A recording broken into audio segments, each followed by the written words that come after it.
Three, two, one, here we go. RAINMAN'S Take podcast. Observations on the world we live in. My take on current events and other topics of interest. Also interviews with some really cool people. So let's get the conversation going.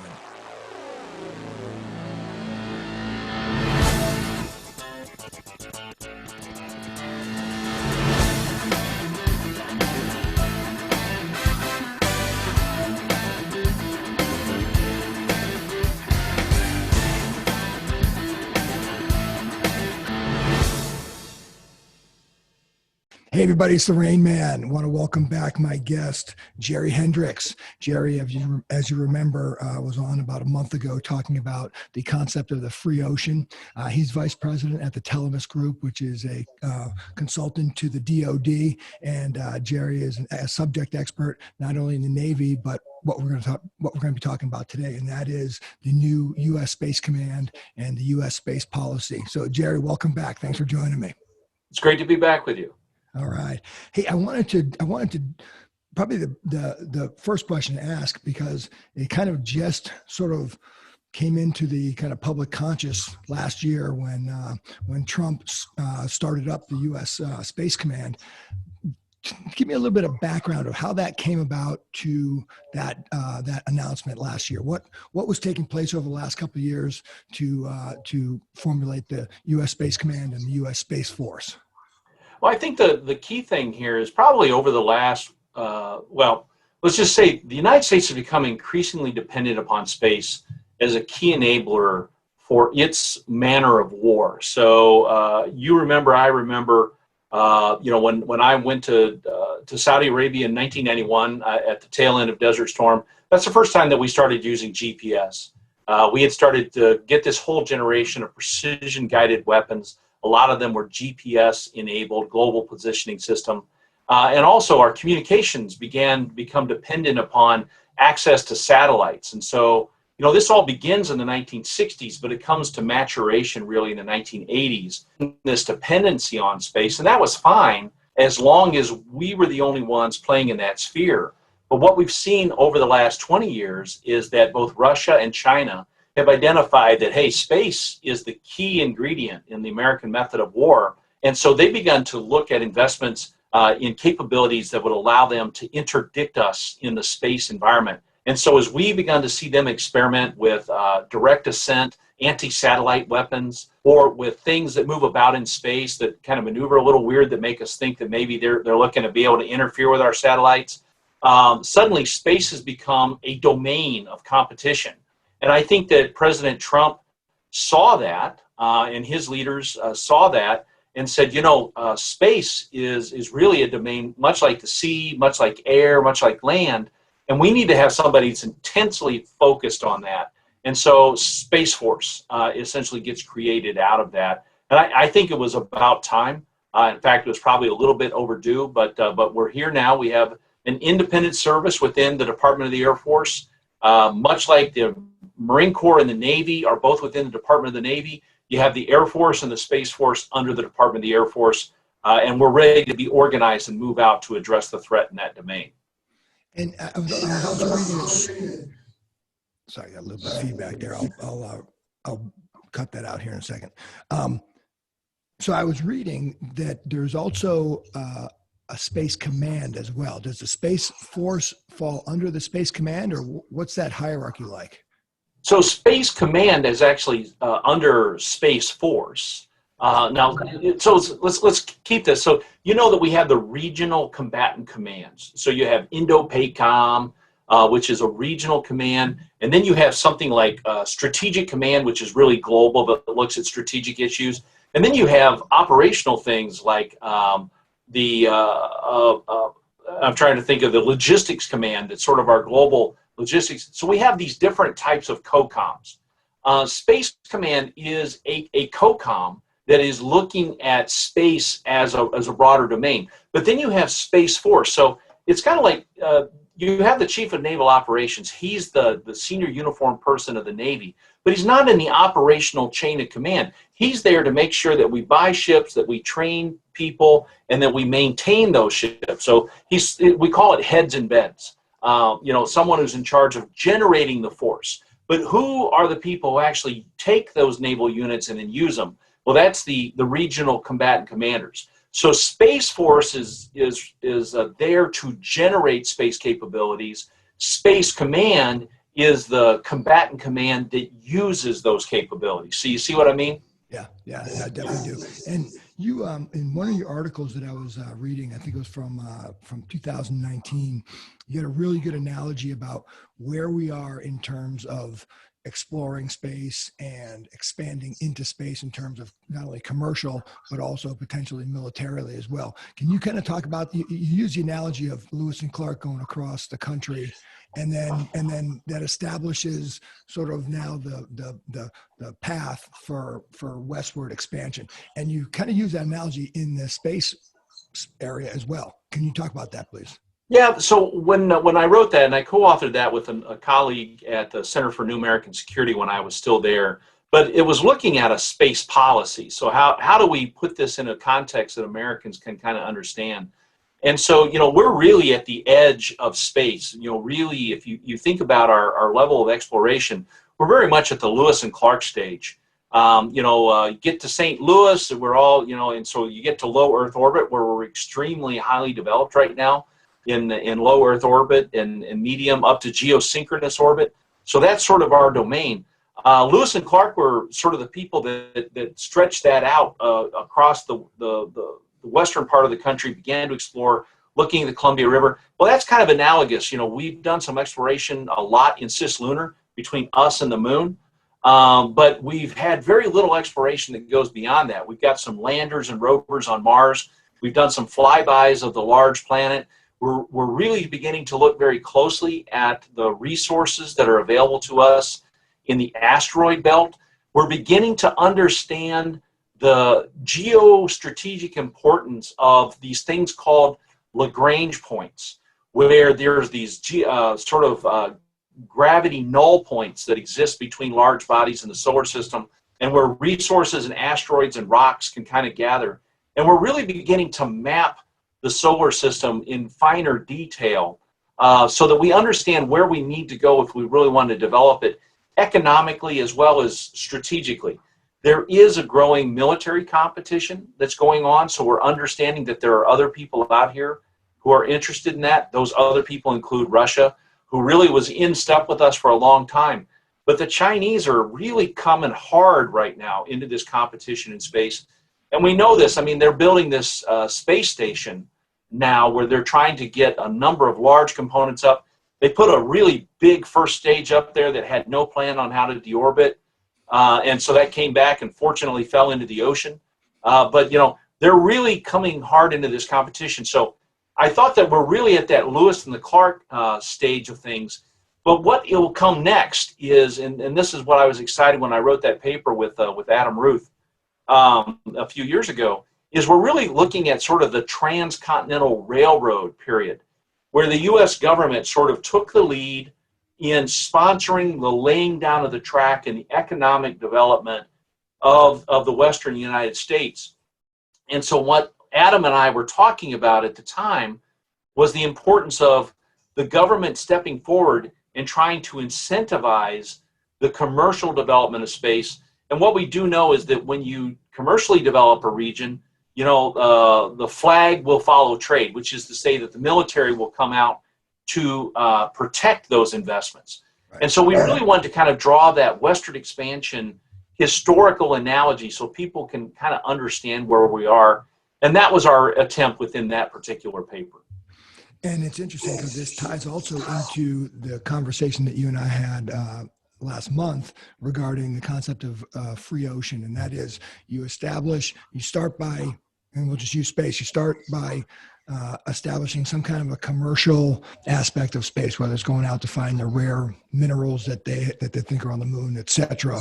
And then from there, once that economic sort of entity is established, inevitably there comes competition, and then inevitably there comes somebody that needs to be sort of the policeman on the beat for those people competing for that thing, which becomes the military's role, like it is with the Navy in terms of the free seas and that sort of thing. So it's fascinating that there's a very very much a similarity to that historical context you were just talking about.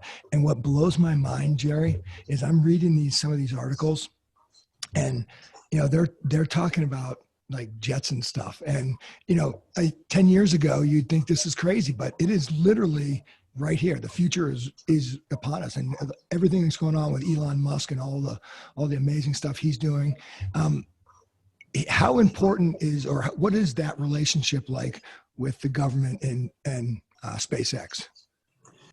Well, I think that's a great example of how the government can incentivize economic competition and economic advancement. SpaceX now is doing amazing things. If you look at the cost to lift a pound into space via SpaceX versus some of the old methods that we had, the price has come down tremendously over the last 10 years as SpaceX, first developed the Falcon 9 rocket and then developed the ability to bring back that first stage and land it and reuse it again. There was a story that was just out this past week that SpaceX is getting ready to launch a satellite into space. And oh my gosh, they're going to use a new booster on this. So the story has gone from, hey, SpaceX is reusing boosters, and that was the big news, to now SpaceX is reusing so many of its boosters that this year they're going to roll out a new booster and they'll use it for the first time. So now there's some people in the competitive market that's saying, well, hey, that new booster isn't tried and true. We don't know if that one's going to work. And that's kind of ridiculous when you could think that every other competitor in the world uses new boosters every time, and now SpaceX has developed such a reputation. But how did that happen? Well, really a lot of SpaceX's development was created through incentive funding that came out of the U.S. government from NASA.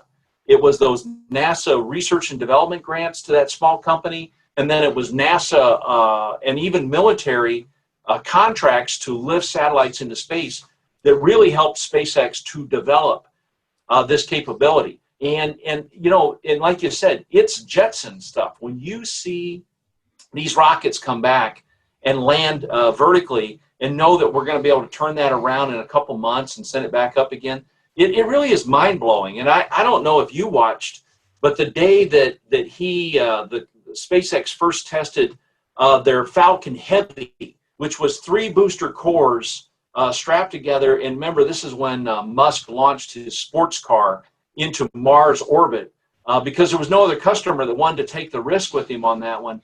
But I'll never forget watching these 2 boosters come back and then land side by side on the pads down in Florida.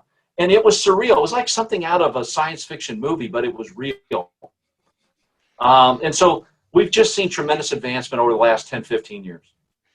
And obviously that's just gonna continue because it seems like all the billionaires are into the space race right now, and so it seems like it's being pushed from the commercial side, but obviously NASA and the government has got huge interest in how that's going.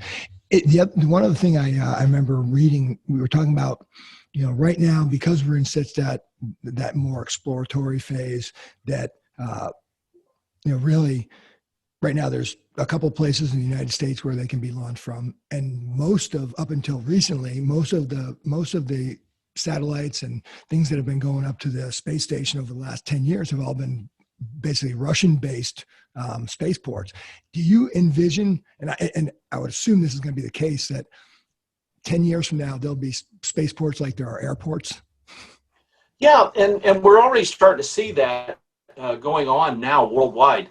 I mean, Musk right now is setting up Brownsville, Texas as a new spaceport where there will be both launch and recovery of rockets there. Of course, Kennedy has been going for quite a while, since back in the 1950s. Vandenberg Air Force Base, or Space Force Base now, because they've officially converted that over, is a place. And then I really think that we're going to see more of a migration, especially from an independent company perspective, more towards these equatorial ports. The European Space Agency does a lot of its launches from French Guiana, mostly because that lies right on the equator. So you actually get a centripetal boost by the Earth's spin by launching right from the equator.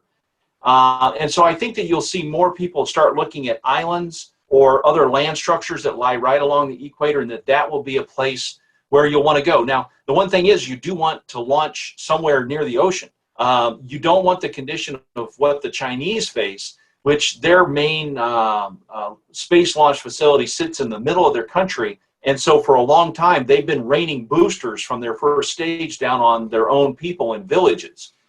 We've always tried to launch someplace where we're launching over water so that if there's a malfunction in the engine, the material's not going to come back and land on people. So that's one of the things. But I do think you're going to see a migration of spaceports as it becomes more economically viable and people try to take advantage. There's a number of companies here in the United States. You have Bezos's company, you got Musk's company. There's a couple other independent companies that are out there developing things. I think that each one of them will be looking for their own footprint to support them as they commercially go out for low Earth orbit, especially now. Musk is the only one who's really positioning himself to go interplanetary. Everything about Musk and his program is about Mars. And that's really part of the visionary aspect of him as a leader of that company. So right now I'm watching him. But I'll be interested to see what a guy who has the financial assets of Jeff Bezos will do as his program spins up and moves beyond suborbital into orbital. He could move very quickly in his competition. And we're going to talk about the Chinese here in more detail a little bit further down the line here. But getting back to, yes, Space Command and Space Force is a relatively new entity, but there have been international treaties in place. And when I was reading the 1967 Outer Space Treaty, now, it kind of talk about that and then talk about what's going to need to happen in the future between, let's call it the three space superpowers right now, Russia, China, and the U.S. I mean, obviously there's going to have to be some treaties set up, but talk about first the 1967 Outer Space Treaty, what that did, and then why is that obsolete right now? So I won't say it's obsolete, but it's going to need to be interpreted. The 1967 Outer Space Treaty essentially says that no nation is going to claim as territory a heavenly body. And that's an important distinction. So no nation can do that. However, there's not a commercial entity out there that will fly to a satellite if it cannot gain wealth or make an income from mining that satellite and trying to bring that ore back to Earth. So there will need to be sort of an international legal interpretation of the Outer Space Treaty that would allow perhaps a commercial entity to be able to commercially develop an asset. So if China goes to the moon, they cannot claim the moon as a signatory under the International Space Treaty. However, they could stake a claim over mineral resources on the moon and seek to extract those in order to make that a base commercially viable, to be able to transmit wealth back to Earth or resources that we would need on Earth. And that, quite frankly, is something that we just haven't looked at. There was no need to. In 1967, the major concern of the 67 treaty was to make sure that whoever got to the moon first, whether it was us or the Soviet Union, wouldn't sit there and plant a flag and say, we claim the moon in the name of the United States or the Soviet Union. So we're way beyond that at this point in time. We need to be able, if you're going to go outward in search of resources, you need to be able to claim those resources for a commercial entity. And I think that that's where the legal conversation is going right now worldwide. And that's interesting because is China saying that they claim those resources just from where they eventually set up their mining operation, or are they saying we're there first, all the moon's minerals are ours? Well, we're concerned about that because China's made a couple of interesting sovereign claims. For instance, the Chinese have very concerned about us putting any type of a satellite in geosynchronous orbit over China so that it just stays in the same place and is constantly looking down at China. And so China's made what they call a vertical sovereignty claim over geosynchronous space above their country. And so they've chosen to sort of aggressively and alternatively interpret sort of, what I would call free space claims. They don't believe in free space like they don't believe in a free sea. And they're trying to, sort of change the rules and norms to fit them and their requirements. So when they go to the moon, They're planning on landing man in the moon within a decade. They're planning on establishing a base. They've talked about that, and specifically, they've talked about establishing a base near the polar region, the north or south pole of the moon. That's really interesting because those regions are the only regions that sort of look down upon the Earth constantly. The moon rotates, and so it's not always facing the Earth. But if you're at the poles can always be in a position to look back upon the Earth. So if I wanted to set up either a sensory system to look at the Earth, or quite frankly, if I wanted to set up a weapon system, I'd want to be at the poles. The poles are also the place on the moon where we feel that there's water ice that's trapped in the dark shadows of the lunar craters at the poles. And so those are places that we would naturally go anyway. So when China says that they would want to commercially develop, we want to make sure they're very careful about the definitions about commercial development and make sure that it's not a sovereign claim so much as a claim over commercial resources. And so I think that that's where the conversation is between the nations. And Russia also, is a major space power, and they're saying, hey, we want to be in on this conversation as well. So I think that there's going to be a significant conversation there. And they're also, the Indians are coming pretty quickly in trying to develop their space program as well. They're way behind us, but they want to be part of that conversation in the long run. And as crazy as this sounds, when you're talking about China wanting to be on the poles, not only for observation purposes, but for potentially weapon purposes, as crazy as this sounds, and I read this, and you mentioned it just a second in the beginning of the talk here, they actually have weapons where they can shoot down satellites right now, don't they? Yeah, they tested a weapon a few years ago where they could shoot down satellites from the Earth. And that satellite weapon test really messed up low Earth orbit, because not only did it blow this satellite into thousands of fragments, each of which took on their own orbit, but also their ASAT weapon, anti-satellite weapon itself, was almost like a shotgun shell, and it projected a tremendous amount of debris out. And I think the Chinese were taken by surprise at how adverse the reaction was, the world's reaction to that test was, because they literally just polluted in an entire orbital altitude, and it endangered, in fact, it damaged a number of very high-priced satellites that were in Earth orbit at that time. And so, the Chinese have been fairly aggressive in the development of their capabilities for anti-satellite capabilities. So we are worried about them if they were to get to the moon and then view the moon from a sort of a military strategic standpoint. And also, you look, I mentioned earlier, the Lagrange points. There's this null that exists between the Earth and the moon, what we call Lagrange 1. And whoever sets up a base, a space station in Lagrange 1, that station will sit between the Earth and the moon and be very easy to maintain presence there. If that was a militarized station, that would be they could essentially interdict anything trying to get from the Earth to the moon, would have to fly by within range of that station.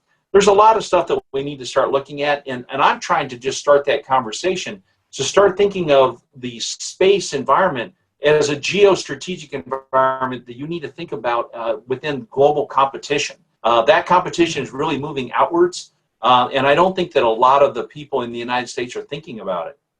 Well, it's, to be honest with you, as I'm reading this stuff, I'm giggling to myself, because this is science fiction movies that is becoming real. I mean, you're just talking about a space station in between Earth and the moon, and it's tough to wrap your head around it. But thankfully, there are people that are seriously thinking about it. The one question I had about China was, there's the classic saying from commercial industrial companies like Boeing, for instance. Boeing always, their dig on China was, China would ask to buy one airplane instead of a fleet of 80 airplanes. They would buy one, and then they would completely reverse engineer it and then build their own off of that one design. How have they become so advanced in their space exploration technology over the last 10 years, enough to get something on the moon? You've identified the exact way that they've done that. They've essentially stolen, technology from other nations. So China has stole a lot of their space program from Russia. The lander that China just landed on Mars, which is a rover, that one is essentially a knockoff of one of our earlier landers that we put onto Mars in the past. And China essentially lifted that, apparently from the Jet Propulsion Laboratory at Pasadena, in one of these big technology steals that they've engaged in periodically over the last 20 to 30 years. You may remember in the late 1970s, during the Clinton administration, there was the theft from a Chinese theft from a lot of our national labs like Sandia and Los Alamos and so on.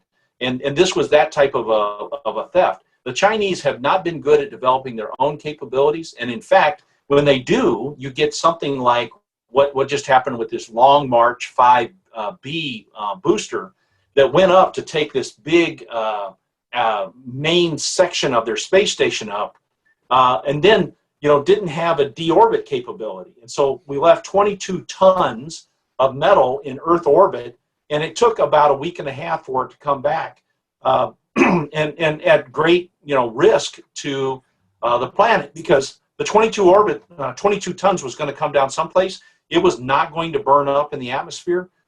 So they didn't quite steal everything from the Russians because they didn't figure out how to deorbit a big booster. It's crazy. So I guess the first question would be, did they steal it from the Russians, or are they actually talking? It's a good question. I don't think it's in the Russians' economic interest of their space program to just give that capability away from the Chinese. Roscosmos, the main Russian company that's in charge of their lift, is in economic trouble. They had a great 10 years after our space shuttle program came to an end. Exactly 10 years ago right now was the last space shuttle landing. And for the better part of 9 years of that, we were dependent on the Russians to have access to the International Space Station. We were buying seats on their Soyuz rockets. Now with SpaceX doing the lift of crews up to the space station, and Boeing is about to come along and do their own Starliner launches beginning later on this year, hopefully. The Russians really have lost a major source of income. Also, with Elon Musk and the Falcon 9 rocket, the Russians have lost access to the commercial market because it is a lot cheaper. It's literally pennies on the dollar to go with SpaceX rather than some of the heavy lift companies that have existed previously. So the Russians are really in trouble. I don't think that they want to share with the Chinese, mostly because they see it as a source of wealth for their country, and they're losing that wealth left and right now. Interesting. And the next question is, that booster that was taking parts up, are they in the process of building a space station themselves, or was that was going to be an orbital space station, right? Yeah, the Chinese are building their own Chinese space station, the CSS. They did not want to become part of the International Space Station and partner with the United States and Russia and all the other nations. So they are creating their own independent space station. And they, over the next year and a half, I think they're going to be doing something like 17 launches to lift all the components up to that space station. They will have a manned launch coming up within the next couple months by the end of the summer, where they're going to go up and dock with this first habitat section of their space station to begin bringing it up, bringing it to life and doing some of the initial testing with it. But they'll be adding additional modules and habitats to that space station over the next year to year and a half.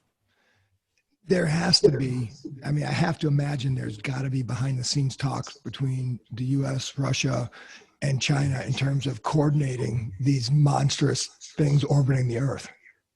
Yeah, we have to have that because, quite frankly, low Earth orbit is very full right now. If you think about SpaceX, just put up another rocket today that put another 60 satellites for their satellite communications service that they're planning to sell to their customers. And so you have to make sure to deconflict each and every one of those components in low Earth orbit. The space stations tend to orbit a bit higher than most of our commercial satellite services so that they can have clean space, because the last thing you want is anything running into a space station with people on board it. So the Chinese also will have to orbit at a slightly higher orbit as well to make sure that we're deconflicting these rather large masses as they go around.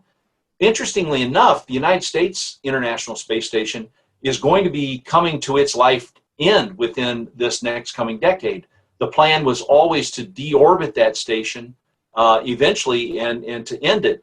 There's a lot of people saying, don't do that. You know, we're doing so much science, we're doing so much advanced engineering and research and development, and we're actually beginning to do industry in space on board the space station. But there are sections of that, including the main Russian habitat module there, that are beginning to leak because every time that we've come in and docked, you know, that puts pressure, you know, a torsional pressure onto that. It twists the station. And so the Russian portion has begun to develop some leaks, and so it's aging. So we have to have a plan. There's always been a plan that we would essentially deorbit the International Space Station in sections to bring it back so that it was small enough that it would burn up in the Earth's atmosphere. But there are other sections that we might want to pull off because they're new enough and perhaps add them onto a new space station. NASA right now is beginning to focus on that at the same time that it's thinking about building a space station in orbit around the moon, and then, of course, returning man and women to the moon this time as part of Project Artemis, which is their next big movement outward into the solar system. And I just read briefly about that. Explain that Project Artemis. I mean, how far away are we from all of that happening? Well, we plan to be back on the moon by the end of this decade, by 2030. And in fact, we were looking at how we're going to get up into orbit, how we would fly crews out to the moon. If you remember the last time we went, we did launched everything on a Saturn V rocket, which was the largest rocket ever built. And then the command module would turn around and it docked with the lunar module. 2 of the 3 astronauts went into the lunar module. It went down and landed on the moon. And then an ascent stage of that lunar module came back up, docked with the command module, and they came back to Earth. This time, we're working on a new way of going to the moon. And in fact, SpaceX was just named as the prime contractor for building the stage that would take men and women back to the moon surface. And it looks like it's going to be the big SpaceX Starship, which is the big rocket that they've been testing down in Brownsville, Texas. There's another program, Project Orion, that's been going on where we've been building another space module for deep space exploration with men. There's a lot of things going on right now, but it's very clear that, you know, we've kind of got all the cattle rounded up and they're beginning to head in the same direction. And so SpaceX, as well as United Launch Alliance, as well as Boeing, as well as Lockheed, are all focused on getting people back to the moon, landing on it, and beginning to live there. So we're not going to go and stay just 1 to 5 days like what we did in the Apollo program. Artemis is about going back to the moon and perhaps staying there as much as a month at a time and setting up a more permanent presence on the moon going forward. And of course, the one thing about the U.S. is we've already demonstrated that we truly do, you know, come in peace for all mankind. We did not go to the moon despite having landed there 6 times with Apollo 11 through Apollo 17. We never planted the flag and said, this is ours. We simply planted the flag and said, we come in peace for everyone, and then did scientific exploration. That's the one thing that I really hope doesn't happen. And that was, you know, you had, after Apollo 17, you had this decades-long lapse, and then the shuttle program started, and that was super successful. And then they shut that down, and then they had to rely on the Russians. It sounds to me what you're talking about with the Chinese, if they were to decommission the International Space Station without an alternative, then they'd have to rely on the Chinese being the only space station in orbit. It just seems to me that they would want to be already planning to build a new one. Or well, it's interesting that, so let me just engage with you a little bit of a conversational debate without necessarily taking a side in this. Yeah. There's a lot of people in the space exploration community, specifically the manned space exploration community, that think that the amount of energy, time, and money that we plowed into the International Space Station in many ways distracted us from outward movement. We had gone to the moon and we had landed there. We'd had all those landings with the Apollo program. And then we came home, we took one of the last Saturn V's, converted its third stage to create Skylab, and we did 3 Skylab missions in low Earth orbit where we sort of tested, how man would do in low Earth orbit for a long period of time. I think the longest Skylab mission was like 80 days, just to see how we did. Well, we've been in low Earth orbit now for the better part of the last 30 years. We've learned a lot about how man does in low gravity environments, but we turned our back on the moon. We were at the moon. In fact, we were planning to have a man on Mars as a projection of the Apollo program by 1981. But by getting focused on the space shuttle and then getting focused on the space station, we trapped ourselves in low Earth orbit and sort of retrograded back from where we were. So, doing away or having the space station sundown may actually free us to begin moving outward across the solar system through manned exploration.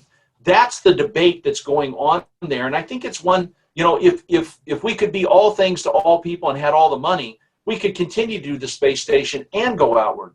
But right now, if you look at NASA's budget, I think our focus should be a return to the moon at this point in time. And I guess that makes sense. My take was the space station is doing all these unbelievable experiments about human habitability, and Kelly for a year is his twin for, and just to see what happens to the human body for being in space that long. So it just seemed to me like they were, while that thing was orbiting the Earth, A, the technology is getting better, B, they're learning more about what it's going to take to go beyond that, and then C, Yeah.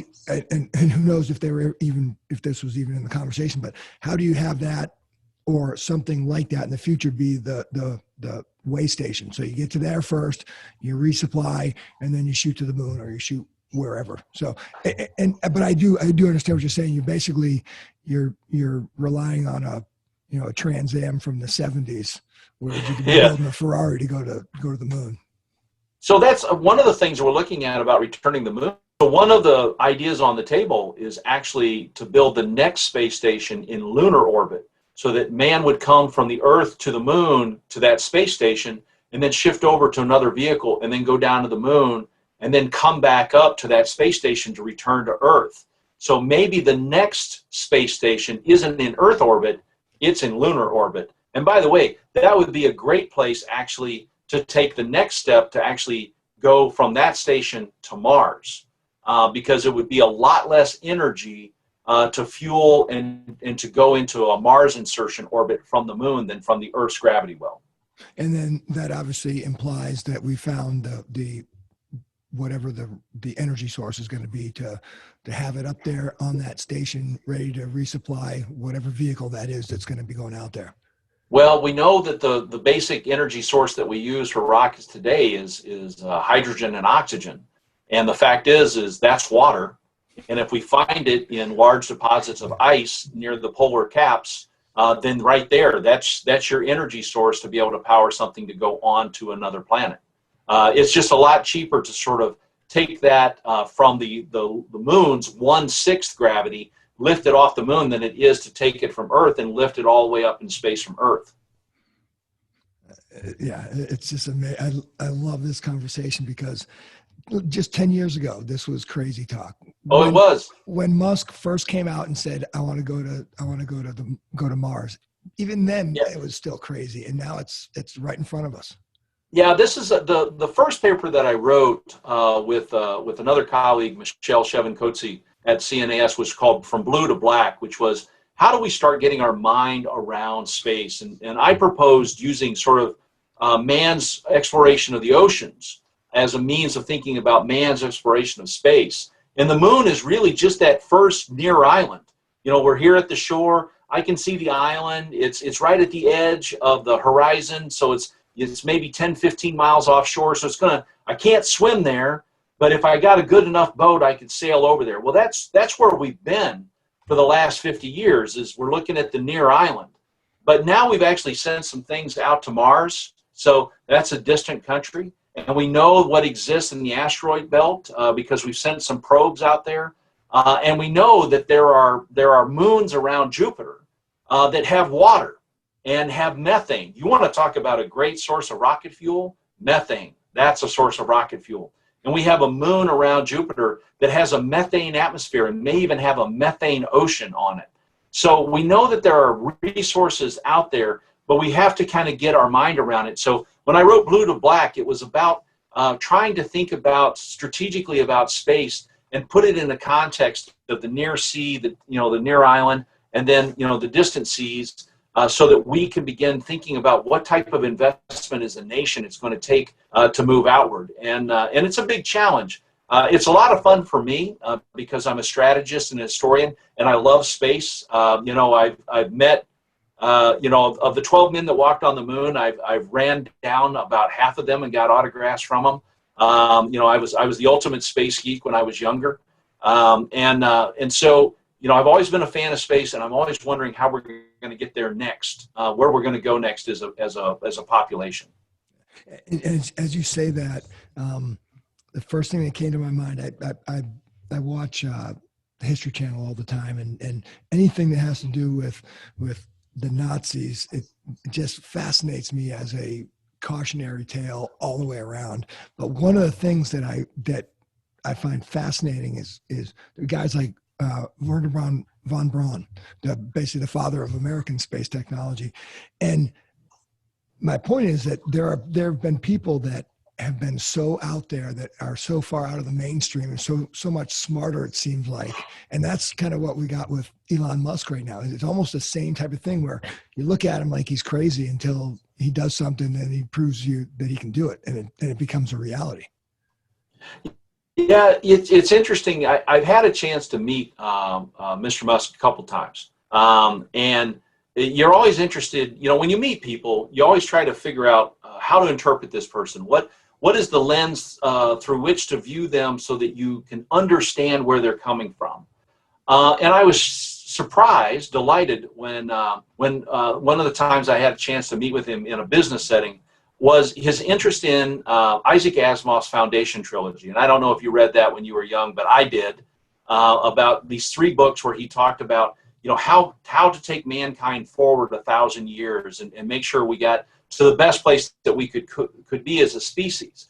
And I really think that Elon Musk is really focused on the idea of making mankind survivable as a species by coming up with another place where we can live, which is why when you walk into SpaceX's headquarters in Hawthorne, California, just outside of Los Angeles, there are 2 gigantic maps of Mars up on the wall. One is of Mars, the red planet that we all know today, but the other one is Mars, the blue planet, which is Mars with its oceans back, which is Elon Musk's vision. And it's something that he knows that he will never live to see, because to actually bring water back as a flowing liquid on Mars is a huge leap technologically, because you have to recreate a magnetic field around the planet in order to retain the atmosphere, and then you have to alter it. It's a several 100-year effort, but he's a visionary.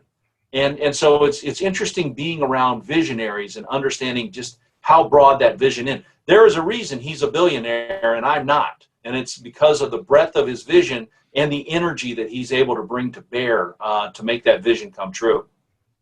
Amazing. I want to go back to present day. China makes these claims about the space above them as their sovereign. They own the space above them in terms of the competition with the U.S. having satellites over China. Who is there? Is it the UN right now that is mediating things like that, or who is mediating that? Well, it should be the United Nations, because they're sort of the sponsor of the International Space Treaty. That being said, it really will be taken up in international courts. You and I had a slight talk about admiralty courts before, that there used to be a lot of admiralty courts, and today there are very few. A couple here in the United States, East and West Coast. There's one in London. There's actually a growing requirement actually for space admiralty courts. The idea of who's going to adjudicate these space claims. And right now, I think that probably the one place that everyone looks at is the International Tribunal at The Hague, where this would go back to. But in reality, we're going to need much more than that. We'll probably need an admiralty court, probably on multiple continents, as we start looking going outward to adjudicate these claims and to provide these decisions, as it were, to begin interpreting these various different things that would happen, whether it's on the moon or in the asteroid belt or in the Lagrange points. Who's going to be the one that writes those decisions and then gets it settled in international court? As we talked about a month ago, the whole concept of the free sea came out of a legal decision that was between nations at that time. And that's how space is going to be defined, is by different nations filing claim in an international court and then having some international tribunal lay down a decision as to who's right and who's wrong and what wealth can be collected. We're at the beginning of that. Quite frankly, if I could advise a young lawyer of a new place to invest themselves in where they would be a pathbreaker, it would be in space law. The rare minerals that are out there that everybody wants, are they basically what we call down here the rare earth minerals? And they're in such a small supply here that we need to go out and get them somewhere off the earth? Actually, so the rare earth elements are not actually in that short of supply. That label actually comes from when we first discovered them with European laboratories and scientists. They weren't that prevalent, but there are a lot of rare earths, for instance, in Australia and Africa. So they're not, the label is stuck, even though they're not as rare as what they want. The thing that we see is like in the asteroid belt, there's an asteroid that we've identified, and I wish I could remember it now. We actually wrote it up in that paper. But there's an asteroid that we think is made up of a high concentration of platinum. Like the asteroid would be worth more than the entire global domestic product for our planet for a year, in the sense of how much platinum is within that asteroid. There are other asteroids that we've identified by looking at them through telescopes that we know that they're high concentrations of iron and nickel. So if we wanted to go out and begin building either ships or habitats in space, the easiest place for us to go is to go to the asteroids, mine the material from the asteroids, and with 3D printing today, once I have the powder in the bag of the platinum or the nickel or the iron, I can begin printing girders and printing rooms and elements. It's going to be much easier to manufacture rocket ships and habitats in the future, essentially either by mining the moon or mining the asteroids, than what it would be to mine material here on Earth and then lift it out of the Earth's heavy gravity well into orbit. It's going to be a lot cheaper to go out than to come back. All right, or break out your crystal ball here. In your estimation, I mean, we talking a decade from now? We talking 2050? Oh, I think we're going to see economic development begin within the decade. Sort of the young companies are going to be, just because companies like SpaceX are going to make it economically feasible for us to be able to start moving outward. We won't see real economic development, I think, for probably 20 to 30 years. So I probably will not see it myself. But the fact of the matter is my children are going to see it within their lifetime, and certainly my grandchildren are going to have an ability to, buy a rocket ticket to go from the Earth to the moon in the way that I can buy a plane ticket to go from here to Japan. So I see that easily within 50 to 70 years that we're going to have a space-based economy where there's going to be, in many ways, more wealth being generated in space than perhaps what's being generated domestically on the planet Earth. So we're really at the brink of that. And there's a lot of different writers who are doing a lot of deep thinking about this. But the size of the space-based economy is going to be gargantuan compared to us. We've seen this dramatic growth in the global domestic product, since 1945. You're going to see even more rapid growth once we begin to economically develop space. Yeah, that's amazing. Okay, so you've got U.S. Space Command, you've got U.S. Space Force.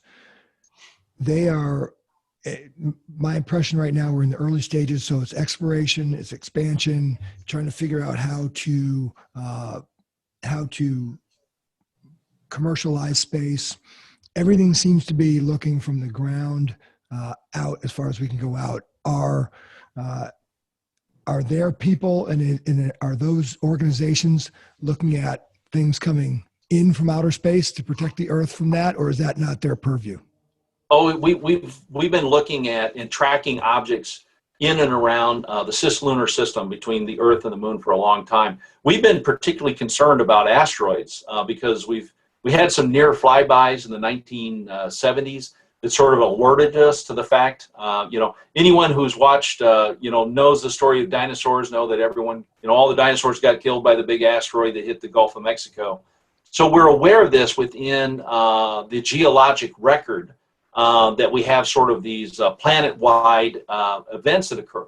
So we've begun to think about that. And yes, there are military organizations as well as civilian scientific organizations who are constantly scanning the heavens looking for asteroids or comets or something that we haven't previously seen that might be a threat to the planet Earth.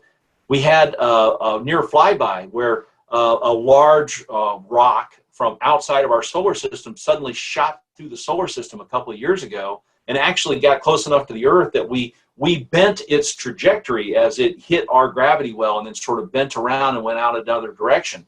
If that thing had hit us, it would have been a life-altering event, probably mass extinction event on the planet. It didn't get close enough, but we're spending a lot of time thinking about that. But let me come back to where we were at the beginning of this, because I want to give you a frame for thinking about Earth and sort of the military competition as well as Earth and space. So is that okay? Absolutely. Yeah. All right. So for the beginning, when Sputnik launches in October of 1957, you had your first interaction with space in sort of a global competition thing, which was an Earth to space event. And then we began to develop things that began to look down from space to come back to Earth. So we put some spy satellites out and then had capsules on it that came back to Earth with film on it, okay? So that was a space to Earth event. And so for a long time, these were the ways that we kind of thought about it.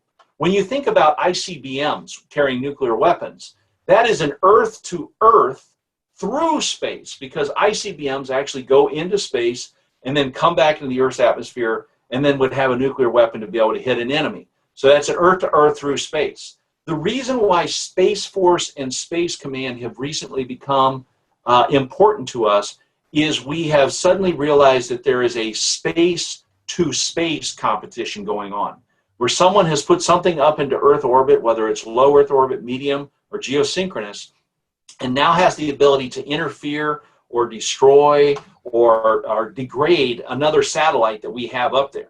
And so this space-to-space competition is one of the prime reasons that we've really begun to invest in things like Space Force and Space Command, because again, space has become a domain where a competition between nations will play out. It's no longer space being in support of ground or terrestrial operations for our military.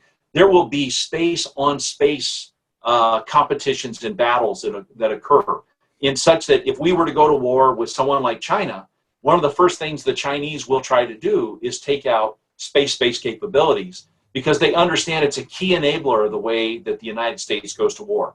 So that's one of the reasons why it's important to kind of frame this Earth to space, space to Earth, Earth to Earth through space, and then space on space are sort of the four venues by which this competition plays. It's incredible, and I'm going to throw, as we're starting to get into the kind of the hour mark here, I'm just going to throw it out there. And oh, by the way, to comment on what you were talking about, the satellite, the Oumuamua that came in from outside the solar system. So Avi Loeb, who runs the astrophysics lab at Harvard, wrote a great book called Extraterrestrial. And just an awesome book. And I was definitely going to bring it up. So thank you for bringing that up. That, and over the last couple of years, it's starting to come out more and more where you're starting to see Navy footage of unexplained aerial phenomena. And supposedly in June, there's supposed to be some kind of a disclosure report coming out. Is Space Command worried? Do they focus on any of that? I mean, we're talking now about aliens at this point coming in from outer space. Where do they stand on that officially? I think I've watched, there's a couple of shows on like Nat Geo about UFOs and everything that dealt with that Pentagon office that got stood up. That is the extent of my knowledge on this, where they were interviewing. I actually knew one of the Navy pilots that was interviewed on that, who had seen the chiclet, the flying chiclet. And I was kind of surprised. I didn't know that he had been involved in that, and until I saw Dave on the TV screen, I had no idea that he was involved.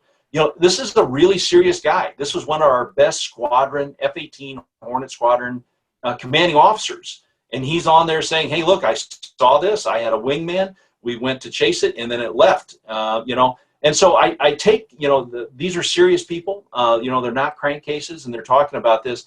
But I don't know. I can only assume that things like Space Command and Space Force is looking at the idea, since they have so many assets are looking out into deep space, that they're going to be watching for those types of things. Quite frankly, as a guy who grew up watching Carl Sagan's Cosmos, it's difficult for me to think that we are alone in the universe, and that God only gave intelligence to this one planet. Would seem kind of a waste of his time if he was out there creating life, that he would create it in a lot of other places. But again, I don't have any significant background on that, but I suspect that they would be looking for it. Yeah, and I actually feel the exact same way as you do. The one thing that when you hear some of the guys that have done documentary films about these videos from the Navy, even if you don't believe in UFOs, what the one point that he makes that really sticks out to me is like, okay, if we're not admitting that we made it, and the Russians are not admitting that they made it, and the Chinese aren't, then what is it and where did it come from? So it definitely has a open-ended question that I think begs for further investigation. Well, what is Occam's razor? That if you have a question and you eliminate all other responses, then the thing that's left is probably the most likely truth. And that's, we've been seeing this for a long period of time. And again, the logic and the math suggests that we're not alone. Now, the only thing that strikes me is we know how long it would take us to go from here to the nearest star, Alpha Centauri. It would be years and years and years. And so the types of propulsion systems that would be involved would be significant. It would be a really advanced technology. But at the same time, if you think about what's happened in the last century, it was just over 100 years ago the Wright brothers flew for the first time. We were on the moon, within 60 years after the Wright brothers had their first flight. You look at just how far we've come in such a short, narrow time. It's difficult not to think that there won't be other significant advancements as we get a better understanding of the physics that governs the universe. And again, just made tremendous leaps in our understanding of the mechanics of the universe in the last 100 and 200 years. Yeah, and I totally agree. I think the as fast as technology is turning over and advancing, that this next 100 years is probably going to be unbelievable. And that actually, as an observation, you take the Apollo lunar module from the 60s with Armstrong, and they've got knobs everywhere, behind their backs, over their heads. And then you look in the Falcon X Heavy, that module, it's like one big flat screen. And they're just kind of poking at, on the screen and doing the exact same thing that we did. So you can actually see the advancement over the last 70 years. It's unbelievable. Well, the Apollo command module controlling computer, I think, had 64 kilobytes of memory, and it was hard encoded instructions. So they actually wound into the wires the codes and instructions for the computers on that. So my calculator has more computing power than the command module of the Apollo program, and my cell phone is several hundred times more capable than the computers that were in those early space vehicles. So we've made some of these dramatic things, and I think about it because I like I said, I've Michael Collins, who was the command module pilot for Apollo 11, who just recently passed away, wrote a great book about this. But he used to, in his book, he talked about the fact that he would shoot a star from the command module in order to to cage the gyros and the navigation computer on board. And so they were doing things that basic at that point in time to make sure where they were in space. And today we just have computers, so much more computing power to be able to go and do what we want to do out there. And actually, that just brought me. I want to jump back real quick, and I apologize about this. You had mentioned when the Chinese shot down that satellite just to show that they could do it, and then that thing and the projectile that hit it exploded into a bazillion pieces. Right now, with the way technology is and the computers are, we're tracking every orbit of every piece of thing that's out there. What did that do to that formula? It must have, like you said, several other satellites were damaged from it blowing into other orbits. But how do you recalculate so that doesn't happen with other, with all that excess debris floating around? How do you recalculate so that it's not banging into all the other satellites out there? Well, oddly enough, so there's a couple things about this. And first of all, let's just step back. What's interesting is the guy who laid down a lot of the math that goes into orbital mechanics and rendezvous mechanics actually was an astronaut. So Buzz Aldrin, the second man to walk on the moon, did his doctorate at MIT in orbital rendezvous mechanics. And so when you think about the computers and the math that goes into tracking all these objects, it's kind of interesting to think that one of the guys who went to the moon was the guy who actually helped write his doctoral dissertation on that. Second, we don't actually track every bit of debris in space. We only track debris down to a certain size. And so there are other materials there that we do not track, that if it's like the size of my watch, we may not be tracking that. It's got to be something about the size of my hand, because we think that the size of the hand would be enough mass that if it hit the side of the space station or a rocket, that would seriously damage it. We have a lot of little bits of washers and bolts and nuts that are out there, and they're spinning at 17,500 miles an hour at a minimum. And so we are trying to track everything, but to be able to track it and plot it, I actually need to be able to get a radar lock on it. And so smaller objects are more difficult to get that radar lock and then build up a track history. And then once you build up the track history, the computer can project where it's going to go next. And we track those things, and we sweep the skies with our radars. We see if an object is diverged from its expected track, and it's that divergence that gives us a sense of how long it was going to be until it burns back up in the atmosphere. And so we have these degradation models on everything that's going on up there. The Explorer 1 satellite that we launched back in the late 1950s, it stayed up there until the 1970s and didn't burn up and come home until then. And we still have objects from the Apollo program that are, in orbit around the Earth and around the moon.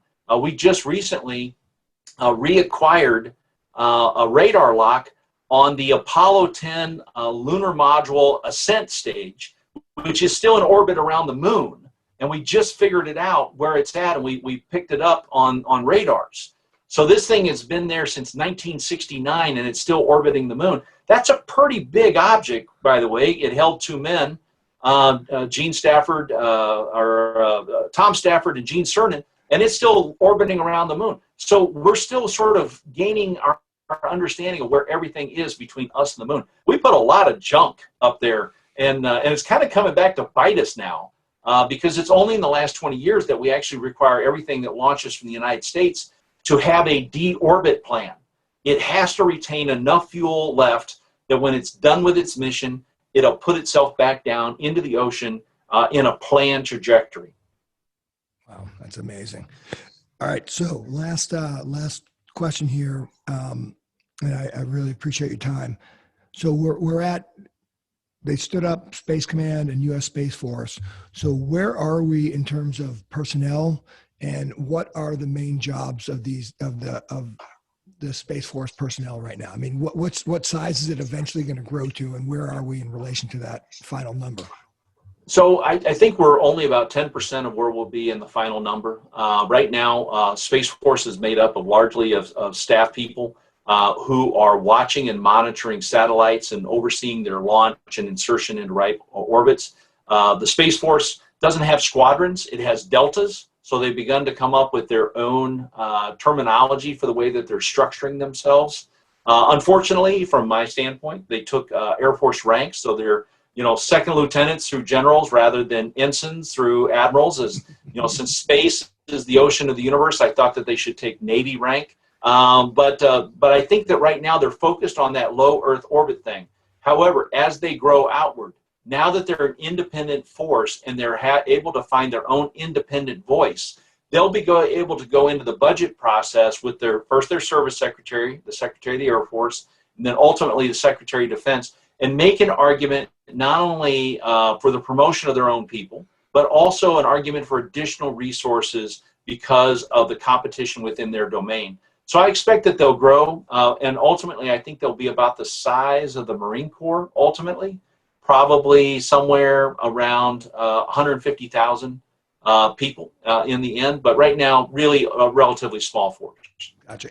And what are they involved? Because I know when you watch SpaceX launch, he's got his own command center. He's got his own people there that are monitoring things. There's got to be representatives from like Space Command and Space Force there, I would assume, no? Well, if it's a military launch, then yes, there is. If it's a commercial launch, not necessarily. The Space Force people largely man their launch facilities at Vandenberg, as well as down at the Kennedy Space Center, which is actually that Air Force base now is now down a Space Force base off the Florida coast. And so those are Space Force personnel that are monitoring those launches, as well as Space Force personnel that are out in Colorado that are monitoring everything up in space. So there's a lot of, and there's also things like ground-based radars that the Space Force runs that are monitoring space, as well as other assets. So that's where a lot of your space personnel are today. And do the Russians and the Chinese have a dedicated military unit like we do, or is it just kind of built into their overall military? No, so actually, I think they've had a better lead on this. They Russians had Strategic Rocket Force, which was part and parcel with their approach to the Cold War, and the Chinese also have a standalone rocket force in their military. They did not make those capabilities subdue themselves or place themselves under like the air or the naval or the land component. They are actually independent within their services. Wow. Amazing. Yeah. It's a brave new world. Brave new world. And it's you never thought. I never thought I would. Well, I guess maybe I thought I'd see it, but I never really thought it would happen. But it's happening right now. So, well, listen, Jerry, this was great.